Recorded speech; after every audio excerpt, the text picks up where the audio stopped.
ಅನಂತ ಪದ್ಮನಾಭನ ಸಂಪತ್ತಿಗೆ ಆಕಾಶದಿಂದಲೂ ರಕ್ಷಣೆ ಸಿಗುತ್ತೆ. ಹೆಜ್ಜೆ ಹೆಜ್ಜೆಗೂ ಪೊಲೀಸರಿರ್ತಾರೆ. ಪೂಜಾರಿಗಳನ್ನು ಚೆಕ್ ಮಾಡದೆ ಒಳಗೆ ಬಿಡೋದೇ ಇಲ್ಲ. ಇಡೀ ದೇವಸ್ಥಾನದಲ್ಲೀಗ ಖಾಕಿ ಕೋಟೆನೇ ಇದೆ. ದೇವರಿಗೆ, ದೇವಸ್ಥಾನಕ್ಕೆ, ದೇವಸ್ಥಾನದ ಸಂಪತ್ತಿಗೆ ನಮ್ಮ ಪ್ರಧಾನಿ ರಾಷ್ಟ್ರಪತಿಗೆ ಕೊಡುವಂಥ ಭದ್ರತೆಯನ್ನು ಕೊಡಲಾಗ್ತಾ ಇದೆ.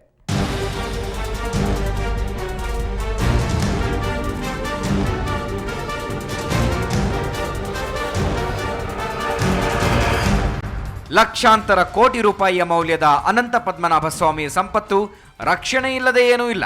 ಪದ್ಮನಾಭ ಸ್ವಾಮಿಯ ಸುತ್ತ ರಕ್ಷಣೆಯ ಕೋಟೆಯೇ ಎದ್ದು ನಿಂತಿದೆ. ಪದ್ಮನಾಭ ಸ್ವಾಮಿ ರಕ್ಷಣಾ ವೆಚ್ಚ 41 ಕೋಟಿ. ಅನಂತ ಸಂಪತ್ತಿಗೆ 24/7 ಕಮಾಂಡೋ ಭದ್ರತೆ. ಪದ್ಮನಾಭನ ಸುತ್ತ ಭದ್ರತಾ ಕೋಟೆ.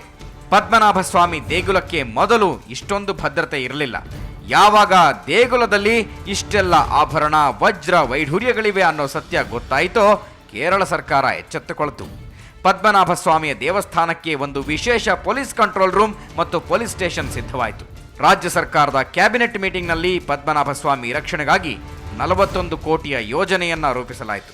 ಈಗ ಪದ್ಮನಾಭ ಸ್ವಾಮಿ ದೇಗುಲದಲ್ಲಿ 58 CCTV ಕ್ಯಾಮೆರಾಗಳಿವೆ. ದೇವಸ್ಥಾನಕ್ಕೆ ಪ್ರವೇಶಿಸಿದ ಪ್ರತಿಯೊಬ್ಬ ಭಕ್ತನ ಚಲನವಲನವು CCTVಯಲ್ಲಿ ದಾಖಲಾಗುತ್ತೆ. ಹೆಜ್ಜೆ ಹೆಜ್ಜೆಗೂ AK-47 ಹಿಡಿದ NSG ಯೋಧರು ನಿಂತಿರ್ತಾರೆ. ಆ ಭದ್ರಕೋಟೆಯನ್ನು ಭೇದಿಸೋದು ಅಷ್ಟು ಸುಲಭ ಅಲ್ಲ.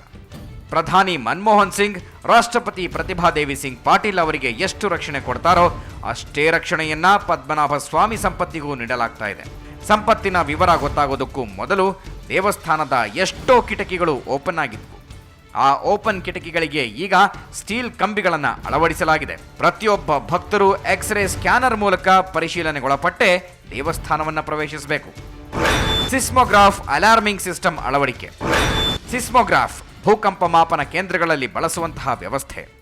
ಸಿಸ್ಮೋಗ್ರಾಫ್ ಅಲಾರ್ಮಿಂಗ್ ಸಿಸ್ಟಮ್ ಎಷ್ಟು ಅಪ್ಡೇಟ್ ಆಗಿ ಕೆಲಸ ಮಾಡುತ್ತೆ ಅಂದರೆ, ಯಾರಾದರೂ ಕಳ್ಳತನದ ಸಣ್ಣ ಹೆಜ್ಜೆ ಇಟ್ಟರೂ ಕೂಡ ಎಚ್ಚರಿಕೆ ಗಂಟೆ ಮೊಳಗಿಸುತ್ತೆ. ಕೇವಲ ಎಚ್ಚರಿಕೆ ಅಷ್ಟೇ ಅಲ್ಲ, ದೇವಸ್ಥಾನದ ಭಾಗದಲ್ಲಿ ಕಳ್ಳತನದ ಪ್ರಯತ್ನ ಜರುಗುತ್ತಿದೆ ಅನ್ನೋದು ಕೂಡ ಈ ಅಲಾರ್ಮಿಂಗ್ ವ್ಯವಸ್ಥೆಯಲ್ಲಿ ಗೊತ್ತಾಗುತ್ತೆ. ಭೂಕಂಪ ಮಾಪನ ಕೇಂದ್ರಗಳಲ್ಲಿ ಬಳಸುವ ಈ ವ್ಯವಸ್ಥೆಯನ್ನ ಈಗ ಅನಂತ ಪದ್ಮನಾಭ ದೇಗುಲದಲ್ಲಿ ಅಳವಡಿಸಲಾಗಿದೆ. ಈ ಅಲಾರಂ ಮೊಳಗಿದ ತಕ್ಷಣ ದೇಗುಲದ ಎಲ್ಲ ಬಾಗಿಲುಗಳು ತಂತಾನೆ ಮುಚ್ಚಿಕೊಳ್ಳುತ್ತವೆ. ಒಳಗೆ ಪ್ರವೇಶಿಸಿದ ದರೋಡೆಕೋರರು ಹೊರಗೆ ಹೋಗಲು ಅವಕಾಶವೇ ಇಲ್ಲ. ಈ ಸಿಸ್ಟಮ್ ಕಂಟ್ರೋಲ್ ಮಾಡುವುದು ದೇಶದ ಬಾಹ್ಯಾಕಾಶ ಸಂಸ್ಥೆ ಇಸ್ರೋ. ಉಪಗ್ರಹದ ಮೂಲಕವೇ ಈ ಸಿಸ್ಟಮ್ ಕೆಲಸ ಮಾಡುತ್ತೆ. ದೇವಸ್ಥಾನ ಒಟ್ಟು 7 ಎಕರೆ ಪ್ರದೇಶದಲ್ಲಿದೆ. ಭದ್ರತಾ ಪಡೆ 5 ಸುತ್ತುಗಳಲ್ಲಿದೆ. ದೇಗುಲಕ್ಕೆ ಈಗ ಇರುವುದು ಒಂದೇ ಪ್ರವೇಶ ದ್ವಾರ. ಸಂಪತ್ತಿನ ವಿವರ ಗೊತ್ತಾಗುವುದಕ್ಕೂ ಮೊದಲು ದೇವಸ್ಥಾನಕ್ಕೆ ಒಟ್ಟು 6 ಕಡೆಯಿಂದ ಪ್ರವೇಶಿಸಲು ಸಾಧ್ಯವಿತ್ತು. ಎಲ್ಲ ಕಡೆ ರಕ್ಷಣೆ, ಪರಿಶೀಲನೆ ಇರಲಿಲ್ಲ. ಈಗ ಪರಿಸ್ಥಿತಿ ಹಾಗಿಲ್ಲ ನೋಡಿ. ದೇವಸ್ಥಾನಕ್ಕೆ ಈಗ ಇರುವುದು ಒಂದೇ ಪ್ರವೇಶ ದ್ವಾರ. ಎಷ್ಟೇ ಭಕ್ತರಿದ್ದರೂ, VVIPಗಳೇ ಆಗಿದ್ದರೂ ಒಂದೇ ಒಂದು ಬಾಗಿಲಿನ ಮೂಲಕ ದೇಗುಲವನ್ನು ಪ್ರವೇಶಿಸಬೇಕು. ಹೊರಹೋಗಲು ಕೂಡ ಇರುವುದು ಒಂದೇ ಬಾಗಿಲು. CCTVಗಳಲ್ಲಿ ದಾಖಲಾಗುವುದನ್ನ 40 ಇಂಚಿನ LCD ಟಿವಿಗಳಲ್ಲಿ ನೋಡಬಹುದು. ಪ್ರತಿದಿನ CCTV ಫುಟೇಜ್ ಪರಿಶೀಲನೆಯಾಗಿ ರೆಕಾರ್ಡ್ ಆಗಿರುತ್ತೆ. ಒಟ್ಟು 300 ಜನ ಪೊಲೀಸರನ್ನ ಪದ್ಮನಾಭ ದೇವಸ್ಥಾನದ ರಕ್ಷಣೆಗಾಗಿಯೇ ನಿಯೋಜಿಸಲಾಗಿದೆ. ಅನಂತ ದೇವಾಲಯದ ಟ್ರಸ್ಟ್ನ ರಾಜ ಮಾರ್ತಾಂಡವರ್ಮ ಅಷ್ಟೇ ಅಲ್ಲ, ದೇವಸ್ಥಾನದ ಅರ್ಚಕರನ್ನು ಪೊಲೀಸ್ ಪಡೆ ಪರಿಶೀಲಿಸದೆ ಒಳಗೆ ಬಿಡುವುದಿಲ್ಲ. ಇಲ್ಲಿ ಕೇರಳ ಹೈಕೋರ್ಟ್ ಸ್ಪಷ್ಟ ಆದೇಶವನ್ನೇ ಕೊಟ್ಟಿದೆ. ಸಂಪ್ರದಾಯ, ನಂಬಿಕೆಗಳನ್ನು ಉಲ್ಲಂಘಿಸುವುದು ಬೇಡ, ಆದರೆ ರಕ್ಷಣೆ ವಿಷಯದಲ್ಲಿ ರಾಜಿಯಾಗಬೇಡಿ.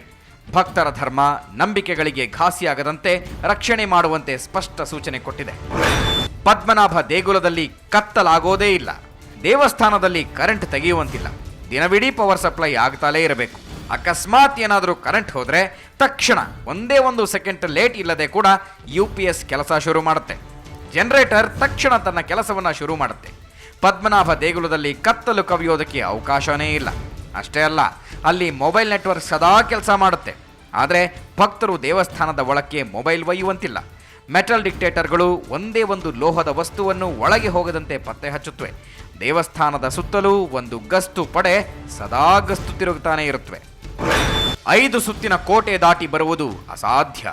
5 ಸುತ್ತಿನ ಕೋಟೆ ದಾಟಿ ಬರುವುದು ಖಂಡಿತ ಅಸಾಧ್ಯ. ಅಷ್ಟೇ ಅಲ್ಲ, ದೇವಸ್ಥಾನದ ಸುತ್ತಮುತ್ತ ಅನುಮಾನಾಸ್ಪದವಾಗಿ ತಿರುಗಾಡಿದ್ರೂ ಕೂಡ ಪೊಲೀಸರು ಸುಮ್ಮನೆ ಬಿಡೋದಿಲ್ಲ.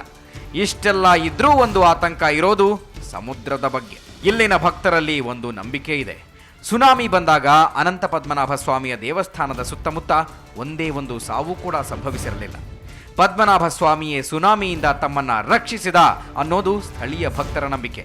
ವಿಚಿತ್ರ ನೋಡಿ, ಈಗ ಅದೇ ಸಮುದ್ರದಿಂದ ಅನಂತ ಪದ್ಮನಾಭ ಸ್ವಾಮಿಗೆ ಆತಂಕ ಎದುರಾಗಿದೆ. ಆದರೆ ಆ ಪ್ರಶ್ನೆಗಳಿಗೆ ಮಾತ್ರ ಉತ್ತರ ಸಿಕ್ಕೇ ಇಲ್ಲ. ಪದ್ಮನಾಭ ಸ್ವಾಮಿ ದೇಗುಲದಿಂದ ಸಮುದ್ರಕ್ಕೆ ಸುರಂಗ ಮಾರ್ಗಗಳಿವೆಯಾ? 2 ಸುರಂಗ ಮಾರ್ಗಗಳು ಎಲ್ಲಿವೆ? ಆ ಸುರಂಗದಿಂದ ದರೋಡೆಕೋರರು ನುಗ್ಗಿದರೆ ಏನು ಗತಿ? ಇವೆಲ್ಲವನ್ನೂ ಮೀರಿ ಪದ್ಮನಾಭ ಸ್ವಾಮಿ ತಿರುವನಂತಪುರಂನಲ್ಲಿ ಮುಗುಳ್ನಗುತ್ತಾ ಮಲಗಿದ್ದಾನೆ. ಬೇಡಿ ಬಂದ ಭಕ್ತರನ್ನ ಹರಸುತ್ತಿದ್ದಾನೆ. ಇದು ಈ ಹೊತ್ತಿನ ವಿಶೇಷ. ಕ್ಷಣ ಕ್ಷಣದ ಸುದ್ದಿಗಾಗಿ ನೋಡ್ತಾ ಇರಿ ಸುವರ್ಣ ನ್ಯೂಸ್ 24/7.